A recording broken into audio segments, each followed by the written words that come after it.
This is Karen Loshbon, perhaps, and today we're going to once again demonstrate bringing a horse that has a more advanced level of training. This horse is shown through I1 successfully. Karen won her silver medal on the horse and has been trained exclusively by us for some 5 years or so.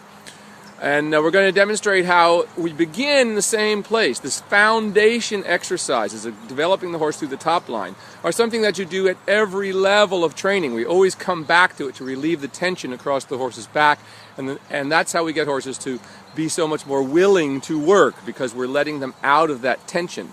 So now what we're going to do is Karen's going to bring the horse up, and she's going to bring her all the way into collection, going through the stages of the working trot. One thing that your horse should never lose. Just because it's Grand Prix doesn't mean it's stuck in collected trot. That's very contrary to how one should think about dressage. So there she is in a nice working trot. The horse is still quite flat but nicely engaged, working through her back. Now she's going to sit to the trot and bring the horse on up into collection. Notice he shapes the mane, keeps the same rhythm, and look how the horse begins to elevate.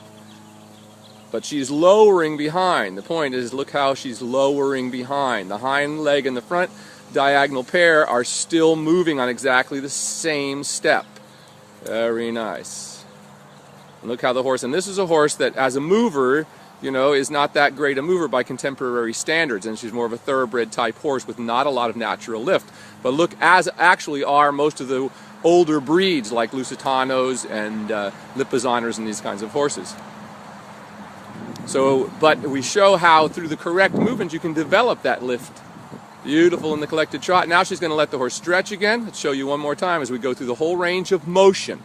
Just like a person, you don't want to go to the gym and just, you know, work half of a muscle. That is, you know, you wouldn't want, if you're doing a bicep exercise, for instance, to just curl it halfway. You'd want to go the full range. Well, why don't we want the horses to do the same thing? We want them to use their full range of muscles, and that's what fully develops their muscles. If you never use the full range of muscles, the horse will never fully develop, and it will never get connected across the top line. So look how beautifully and seamlessly she stretched into the contact again. Beautiful swinging trot behind without any loss of rhythm whatsoever. So let's see this one more time. We're going to let Karen bring her back up into collection through the working trot. A little quicker this time. And all the way back up into collection. Now notice how light the reins are. The horse is now in self-carriage. Notice how loose the curb rein is. When you see people riding and the curb rein is straight back, that's not dressage, folks. That's holding a horse together against your hands. This is what a horse looks like that's correctly trained. It becomes light and in self-carriage.